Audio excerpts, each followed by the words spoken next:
right here. Does this feel good for you guys? You just right in the middle. Oh, this is good. Center stage. Meet all the people. So, hello. My name's Jamie Domenici. I'm the CMO at Klaviyo. For those of you who don't know Klaviyo, you all should. We're a B2C marketing platform built for commerce companies like Good American, who we're about to talk to.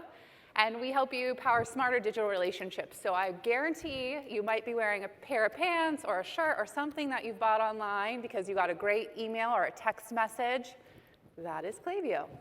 So I'm really excited. I'm joined here today by Amanda, and she is with Good American. But you've also been with so many great brands, Halston, ColourPop, and Good American most recently. And you've run commerce for all of them. We have a lot to learn from you. I'm excited. Okay. So round of applause. You're gonna learn from the best here. You guys are so sweet. And two, you're at Good American. So I'm sure most of you know who Good American is, but for those of you who don't, you turn on the TV, you gotta know, it's everywhere. But Good American is a clothing brand. It was co-founded by Khloe Kardashian, and back in 2017. And the brand is amazing. It's denim, swimsuit, shoes. You guys do everything. But what's so special, it also really champions body positivity, right? And looks at clothing for women of all sizes. And it's incredibly made a huge impact. So great company. And we're just excited. We're excited to have you here. So before we get started, though, tell everybody, what do you do there? Well, first of all, thank you for having me. It's always a pleasure to be with Klaviyo. Has been part of my journey in my career as an e-commerce leader. So I feel really lucky and privileged to be here. So thank you. What I do at Good American, so I'm a leader in the digital side. I manage like digital marketing, merchandising, the site development, everything that a e-commerce leader does. And one of the main focuses we have right now is to drive growth in our e-commerce business, but also to drive loyalty and focus on retention. You own all the money. Yes. Make all the money right here. And I know All of there's it. many of you in the room who do the same thing. I think it's an incredibly important, powerful job, and to do it at such a great brand is awesome. Mm-hmm. So one of the things that I talked about recently with your head of brand too is customer obsession. Mm-hmm. And being obsessed with the customer is so, so important to, I know a lot of people in this room, but also to Good American. So tell me, how do you think about that? How do you think about customer obsession, and how do you bring that into your role? We think customer obsession from kind of like a multi-dimensional point of view. You're thinking about not just e-commerce, but you think about cross-departmentally. So if you have like your planning team, you have marketing, you have customer service, operations, like everybody is thinking and listening about, to our customer. So I think that sometimes a lot of companies, you sometimes feel like you work siloed and you're just looking at, your own data and whatever you're managing or what you're driving. I think for Good American, what I'm trying to bring to the table is to really educate across our teams what the customer wants. And so when you say customer obsessed, is literally looking at your NPS score. On a weekly basis, we're looking at customer service tickets, and sometimes like even our leadership will be in there listening to what the customer wants, needs, things that we're doing really, really good, and things that we're also doing really bad. So it's something that creates something like a fuel within the business that helps us make those decisions to how we're serving our customer and also how we're listening to their needs. And then that's where we get, but it gets so like obsessed that we get into the nitty gritty. It's kind of fun. And I think I love that the team gets excited because we talk about things, we talk about certain issues, and it just also drives a different kind of environment within your teams to really all think about your customer. So you mentioned data a lot, and at Klaviyo, we were built database first. So we're trying to bring every single data touch point into one place for marketers to use. That's probably really important in your role. So tell me how you're thinking about data and how you're leveraging that to bring together that customer obsession piece. Yeah. Like, how do you do it? So, excuse me, we look at purchase data. I mean, I'm going to kind of speak to the regular things we do. You look at purchase data, you look at, their life cycle, you look at what they're viewing, what they're adding to cart, the basics. But we also take it a little bit further. And when I was talking about using cross-departmental education, is our data, we even serve it all the way up to, let's say, like our planning team. So they're thinking about what are they buying? How are we producing our product to our customer? Just to give you an example, we noticed that we have a niche customer that they're petite.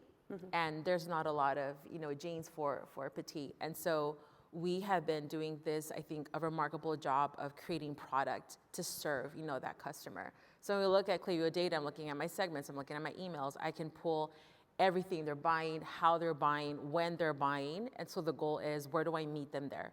So for example, last week we did our petite launch. We had a brand new styles. So when you think about the existing customer, they're ready for you. They're excited, and they come back and they purchase because they know that your product is so good. You take that moment, and where do you meet them there? So, and then it causes almost like a little bit of a ripple effect, and you got like you paid ads, and then you got like paid social. So all of this data is really fueling a lot of what you're doing across your entire funnel.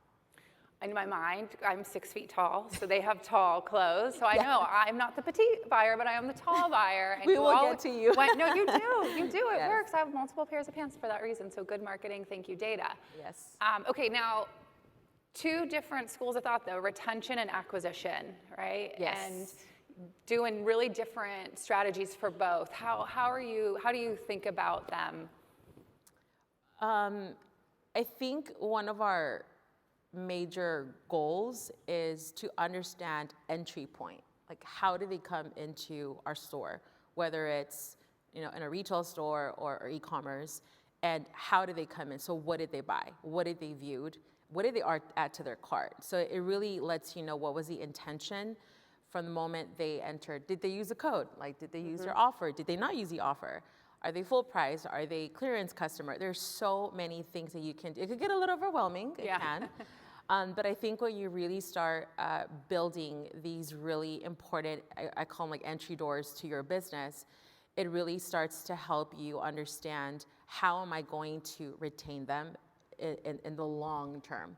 Yeah. So for example, if you come into my store, I know what you're wearing, I know what size you're wearing, I know what you view, what you had. It's like, it gives us the opportunity to look at, how am I going to speak to you? How am I going to segment to you? If there is a new drop, if there is a back in stock, if there is a really big moment that we're trying to push, that is where we use that data to get you. Now, if there's a customer that maybe is, let's say, clearance and just sell customer, that's also something that we focus on to really understand, like, how do you push through certain products, seasonality. So there's a lot that you can do when you really understand the entry point of your customer and how you serve them along the way. And then taking all those, I find this, you guys are doing really interesting stuff on the crossover from in-store to digital. So I know that's a big part of your strategy, which you hit on. But clearly bringing all those touch points together, you need technology. So for the folks on the audience, like, how are you leveraging technology to do that, to bring all the touch points, whether in-store, digital, all your front doors? Like, how are you bringing that all together, and how are you leveraging technology to do it? We leverage technology. For example, on retail stores, we look at what the customer entry point, like, how they came into the store. We know, like, if we have their email, we have the ability to, when you go into our fitting rooms, you can start like selecting products that you want to be brought in, and sometimes it feels more like of a tailored experience. And when you use that technology, it really helps you to understand, again, like, at that point when they're in the store, why are they there? What do they need? And it's another way to communicate outside of just, maybe they don't want to talk to you in person. Maybe they're just like, hi, leave me alone. I want to be in my own room, trying my own things. But there is a way for you to speak to them, even from a place of like what you're using as a platform to do.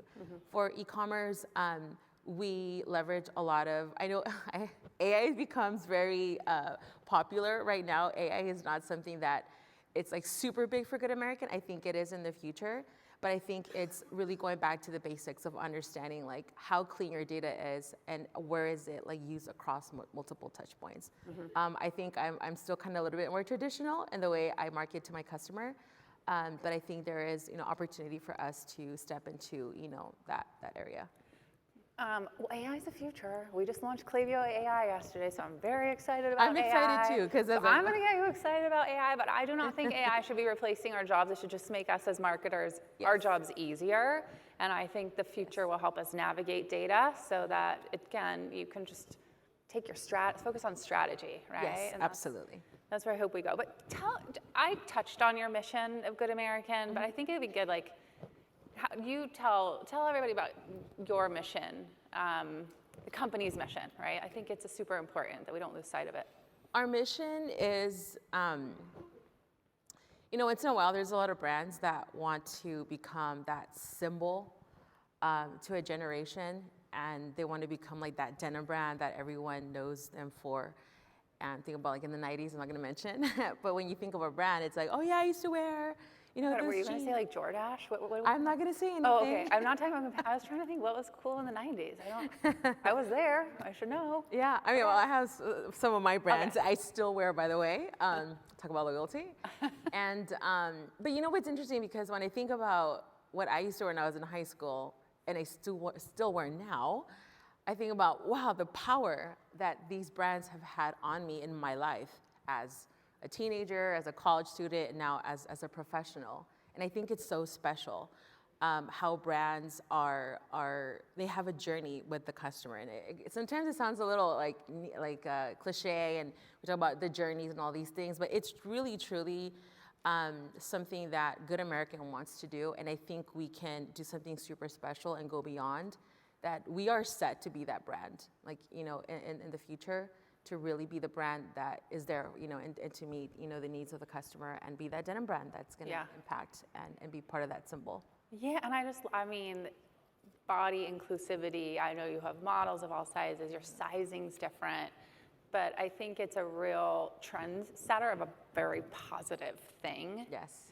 So how do you bring that? It's so special and it's so authentic. How do you bring that into your e-commerce marketing? Like, do you think about that when you're building out your content? Like, how do you put that on the front? I think customers want to be in your brand now. They just don't want to look at your social or look at your emails. I think they want to feel like they're in and they're part of the brand. So yes, to like how we shoot and how we tailor our messages is really important. Like, we have our open casting, and that's a really big moment for us, because we get to hear a lot of women that love the brand, but also they want to be heard, and they want to be part of something. So that's something that is super important. It's part of our mission. Mm-hmm. So it's like two things, right? You've got a mission where we're empowering women and we're doing great things, with our community. And then we also we want to be that denim brand. We want to be the symbol. Mm-hmm. So I say Good American is such a great brand that we really can't help but grow and be there for our next generation. Mm-hmm. So what's next? What's next for Good American? We are going to increase our visibility. So we opened 3 retail stores in California and in Vegas recently. We also have this really awesome, growth path for our wholesale business. In e-commerce, we are trying to be the best in class. We've got some beautiful website, and we're trying to really make sure that our customer is really, meeting the needs of them in our e-commerce experience. And then lastly is, again, customer obsessed, marketing centric initiatives that we have. And lastly is continue to be, a strong and beautiful brand, and again, like, grow and be that symbol that we want to be. Mm-hmm. Mm-hmm. Okay, last question. This one wasn't on the agenda, so I'm going to throw it out to you. But I think you are a pioneer in this space and have made an impact across multiple brands, not just Good American. Yes. So what advice would you give to the room? As a career or brand? Career? Yeah. I think being authentic and genuine is something that speaks volumes. I think in every position I've been in with my teams, and I think when you are authentic within your organization, you're also authentic with your marketing, you're authentic with your data, you're authentic with everything you do, and you're legitimate. And it sets you apart. And I think that's what a lot of also customers want to see. And so the way you conduct yourself, the way you are in your business really translates. And I really feel it's a combination of like what you do, within your company, but also what you're trying to accomplish. And I think that's where success is, whether it's in your personal career or what you are doing for the company you're in. Oh, I love that. See, good surprise bonus question. And I just want to say thank you. I think for those of you in the room, we'll be here after, but I think there's a lot to be learned about how you leverage data, technology, bring that all together and be customer obsessed. And I think that you, Amanda, and Good American are the gold standard of what good looks like. So I just want to thank you for being here. Thank you for using Klaviyo. And thank you to everybody in the audience. Thank you guys. Thank you so much. Yeah, definitely.